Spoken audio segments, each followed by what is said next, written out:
Un niño inquieto no necesariamente es un niño hiperactivo. Es posible que solo requiera de límites de conducta.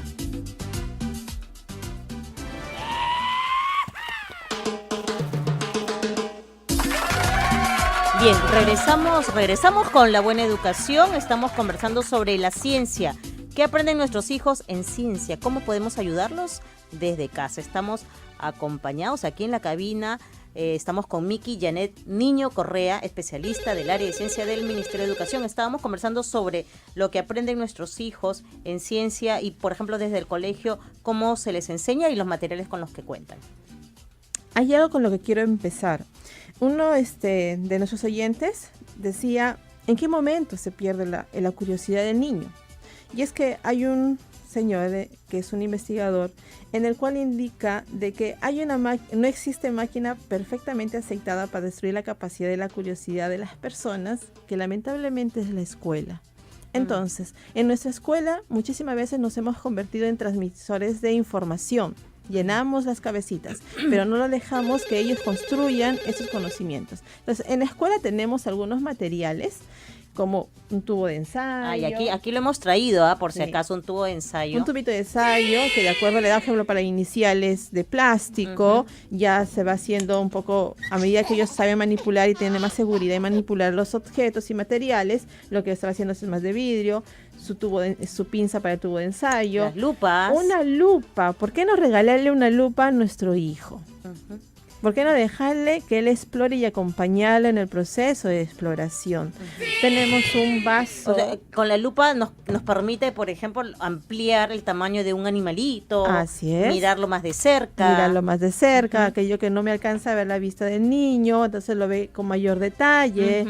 Puede describir el detalle de las hormigas, cuántas patitas tiene, cómo está dividido su cuerpito, ¿no? Entonces, qué colores son exactamente, de una mosquita. Entonces, dejar y acompañar en este proceso de exploración de los niños. Entonces, ¿qué tenemos en la escuela?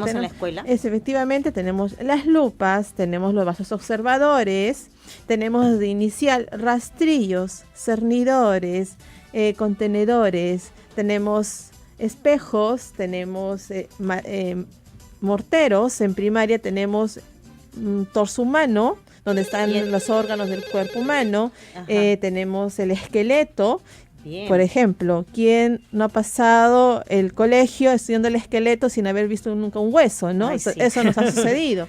¿Y en secundaria? Y en secundaria tenemos el microscopio, que nos permite ver objetos mucho más microscópicos que no me permite ver la lupa. Por ejemplo, ¿quién no estudió la célula? Todos hemos estudiado la célula, ¿pero alguna vez la vimos? Entonces, pero ahora nuestras instituciones educativas públicas lo que tienen un equipo muy importante que nos ayuda a desarrollar más la ciencia en las escuelas. Entonces, nosotros como padres tenemos que también ver que los profesores utilicen esos materiales que el Estado está invirtiendo para el aprendizaje de los estudiantes. Importante entonces, el Ministerio de Educación ha repartido materiales para aprender mejor la ciencia.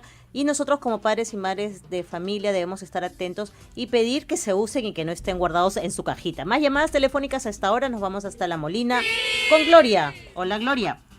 Muy buenos días y gracias por la oportunidad. Y todo lo que tengo aquí anotado en mi papel, a fin de ahorrar tiempo, digo lo siguiente. Número 1, la capacitación a profesores. Dado que la polidocencia, hay docentes que dictan clases de ciencias no siendo de las egresados, haber estudiado tal asignatura, y es urgente, repito, la capacitación a estos profesores, porque soy testigo de que presentan contenidos y no le dan la relevancia a los procesos, como ya se citó. Número 2, hay textos, uno en especial que empieza con S y termina con A, que tiene 3 textos y más el cuaderno, y la verdad que es un caos, con un profesor no capacitado, con tantos textos y el tiempo que se le va, es un mamarracho esa clase, y los niños son los que sufren y llevan todas sus dudas y sus pesadillas y dolores de cabeza, además de los musculares, a los padres. ¿Qué recomendarías entonces, Gloria? A los docentes, y como hay padres ausentes, incluyo las madres, porque salen a trabajar, y lamentablemente hay madres que dan prioridad a ciertos programas baratos. ¿Por qué no usar el Canal 7, que es el canal del Estado, para tener un programa de título Escuela para Padres, donde se fortalezca la parte cognitiva, afectiva y conductual? Son temas, áreas o dominios que se que los profesores trabajan en las escuelas. Bien, muchísimas gracias por tu aporte, Gloria, y estamos tomando nota de lo que nos dices. Más llamadas telefónicas, así es. Ajá, miren qué importante, miren de dónde nos están llamando. Tienes que ponernos aplauso, Jimmy, desde Estados Unidos. ¡Bravo! Gracias, estamos con Rosario. Muy buenos días, Rosario, ¿cómo estás? Gracias por llamar. Buenos días, interesantísimo programa. Cuéntanos, estamos hablando sobre ¿Aló? la ciencia. Sí, te escuchamos, estamos hablando sobre la ciencia. ¿Tienes hijos, hijas? ¿Qué haces, por ejemplo? ¿Cómo les estás enseñando? Mira, yo soy mamá de 3 hijos ingenieros. Yo lo que quería aportar era de que en las escuelas hay escuela de padres. Tenemos tantos profesionales psicólogos en el Perú, chicos que están queriendo salir de la pobreza, chicos que están estudiando y se están esforzando, y yo creo que el Ministerio de Educación debe preocuparse en que las escuelas públicas tengan escuela de padres. Yo tuve la suerte de asistir a escuela de padres y ahí nos enseñan, porque yo estoy escuchando desde el principio del programa y veo que madres están preocupadísimas, no saben qué responder, qué hacer, y en las escuelas particulares sí hay psicólogos que nos charlan de escuela de padres, y es un pedido que les hago de que a las escuelas públicas también tengan esa oportunidad los papás de ir creciendo junto con los hijos. Es complicado, mis hijos ya son profesionales, gracias a Dios, me ayudó mucho escuela de padres. Y creo que eso quiero que sea un aporte mío, porque el Ministerio de Educación se preocupe por eso. Muchísimas gracias por ese aporte y muchas gracias por llamar desde Estados Unidos y darte tu tiempo para compartir con nosotros. Llamadas telefónicas, esta vez nos vamos hasta Huánuco, exactamente hasta el Alto Huallaga, con Luis. Hola, Luis. Hola. Muy buen día, señorita. Felicitaciones por el programa, por darnos muestras de preocupación acerca de la educación. Mire, soy un padre de familia que tengo una niña de 5 años, está asistiendo al jardín en una zona rural donde habito, y ella es muy curiosa, ¿no? Y acerca de sus capacidades que la estoy formando, un niño siempre es muy curioso. ¿Aló, me escucha? Sí, te estamos escuchando, por supuesto. Y resulta un día, a diario tengo que trasladarme a su jardín y pasamos por un pequeño cerro y resulta que un día no tenía mucha gasolina, ¿no? Y me daba las justas para llegar al centro poblado, a su jardincito. Entonces en la bajada dice, me ahorraré algunos mililitros de gasolina, ¿no? Y apagué la moto. Bien. Y surgió una pregunta muy curiosa de mi hijita, papá. Me dice, ¿por qué avanzamos si has apagado la moto? Me dice. Entonces yo tuve que responderle con mucha honestidad, ¿no? Y le expliqué los aspectos de la física que intervenían, ¿no? Las fuerzas, la fuerza de gravedad, la velocidad, la aceleración y el centro de gravedad que yo tenía que equilibrar, ¿no? Y que tú sabías, además. ¿Perdón? Y que tú conocías, sí. Además. Sí, conozco, gracias a Dios, terminé una carrera profesional en la Universidad Nacional de Trujillo, químico farmacéutico. Ya. Y recordé muy gratamente, ¿no? Aquellos cursos que llevé, gracias a Dios, bien, y tuve la satisfacción de explicarle con mucho detalle a mi hija, ¿no? Todas las fuerzas que intervenían y que además el peso de ella también intervenía, ¿no? Y dice, créame que se quedó muy satisfecha, ¿no? Muy curiosa, y en el jardín empezó a comentarle eso a sus profesores, y la profesora que me enseñaba estaba en las nubes. Bueno, te felicitamos, Luis, por eso, y yo creo que este es un buen ejemplo de lo que podemos hacer, ¿verdad, Miki? Así es. Dos cosas con las que me quedo con los participantes es cuando la madre nos dice que los padres debemos crecer juntos con nuestros hijos. No solamente crecer, debemos investigar junto con nuestros hijos. Entonces, Luis también nos dice que él ha dado una respuesta frente a la pregunta de su hija. Entonces, Entonces, y nos menciona de que porque ha estudiado una carrera, le ha podido dar la respuesta, pero hay padres que no tenemos la posibilidad. Exacto, como padres de familia, cuando no tenemos esa respuesta. Entonces, no todos los padres tenemos la respuesta, no todos los científicos yo, por ejemplo, tienen no la hubiera podido dar una respuesta sobre física, hablando sobre física o química, yo no hubiera podido, ¿no? Así o sea, es. quizás. Pero a ver, ¿qué hacemos? ¿Qué hacemos? Tengo una pregunta, no tengo la respuesta, lo habíamos dicho al inicio. Entremos a explorar con nuestros hijos, entremos a buscar páginas, entremos a buscar libros. Si no tengo que acceso a respondan. internet, yo me voy Buscando a poner de lado. libros o buscando al profesor que nos oriente y que me ayude a resolver a mí también la pregunta como adulto.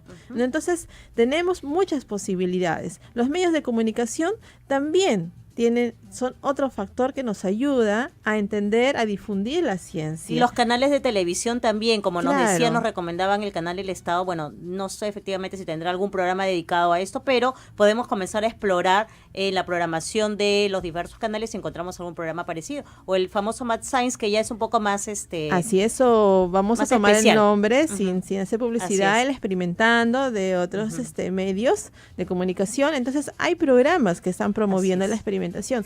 Nos decía Modesto Montoya, por ejemplo, tenemos deportistas porque los medios de comunicación difunden el deporte. Tenemos gastrónomos porque el medio de difusión difunde la gastronomía y su importancia. Entonces los medios de comunicación difundamos también la importancia de la ciencia para tener más adelante, no necesariamente científicos, pero sí personas que tengan la capacidad de desarrollar capacidades para responder a sus propias preguntas. Bien, y hablamos de tecnología también en algún momento. Entonces, ¿a qué nos estamos refiriendo con tecnología? ¿Qué deben aprender nuestros hijos sobre la tecnología? ¿Acaso se trata, hablamos tecnología y inmediatamente decimos aparatos tecnológicos, tablets, celulares?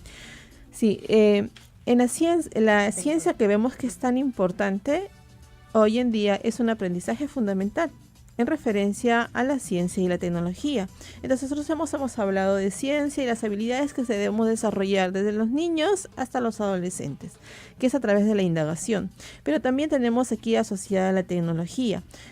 Es cierto, tenemos aquí un espacio donde hay micros, donde hay cámaras, Mucha donde hay tecnología. todo tecnología. Pero la tecnología no solamente son los instrumentos y equipos grandes que usamos diariamente, también son las cosas pequeñas. Por ejemplo, aunque no lo crean, el usar la tijera es un producto tecnológico. El alicate, la cuchara, el destapador. ¿Por qué? Porque la tecnología lo que hace es responder a las necesidades que tiene cualquier persona. Entonces, los niños, cuando tienen una curiosidad, construyen sus respuestas, pero quieren satisfacer una necesidad también. Bien. Entonces, Así ¿qué es. debemos aprender de tecnología? Así es. ¿Qué Gracias. debemos aprender de tecnología? ¿Qué debemos aprender de tecnología? Así como la curiosidad es impulsadora de la ciencia, la creatividad en el niño va a impulsar a desarrollar la tecnología. Entonces, ¿qué aprendemos a aprender de tecnología? Entender cómo funcionan aquellos instrumentos, esos aparatos, esos objetos. Eso es una parte. Es una parte. Pero dentro del colegio también tenemos que aprender a elaborar productos tecnológicos pequeños. Por ejemplo, sembrar una semillita en el algodón, este famoso experimento que hacemos en el colegio y que va creciendo la plantita. Luego, recuerdo yo en el colegio de mis hijos, vistieron luego cuando creció, pusieron una mallita, entonces salieron las hojitas como cabello y luego tuvieron que vestir esa plantita. Algunos la vistieron como niñita, como niñito, le pusieron ojitos, etcétera. Eso Claro. es tecnología. Es parte de la tecnología, porque están dando la creatividad a un conocimiento científico que el niño entendió en un proceso de germinación, cómo se da el ciclo de vida de las plantas, que es la semilla, las partes de la planta, y entonces posteriormente, logrando ese aprendizaje, tiene otra necesidad. Bien. ¿Cómo puedo aprovechar esta plantita para darme un espacio que me refresque, que me conforte? Y entonces generan en los niños pequeños la experiencia que tú nos acabas de contar. Y que ¿no? cada uno tiene además la libertad de crear y hacerlo como quería, ¿no? Una mención rapidita antes de irnos a una pausa comercial. ¿Sabían ustedes que del 9 al 13 de junio el Perú será la sede del evento más grande en tecnologías educativas en América Latina? Se trata del Encuentro Internacional Virtual Educa 2014. La inscripción es gratuita para todos los docentes del país, atención, y solo tienen que entrar a la plataforma Perú Educa en www.perueduca.pe e inscribirse. El encuentro virtual Educa es organizado por el Ministerio de Educación, el Ministerio de Cultura y la Organización de Estados Americanos. Pausa y regresamos.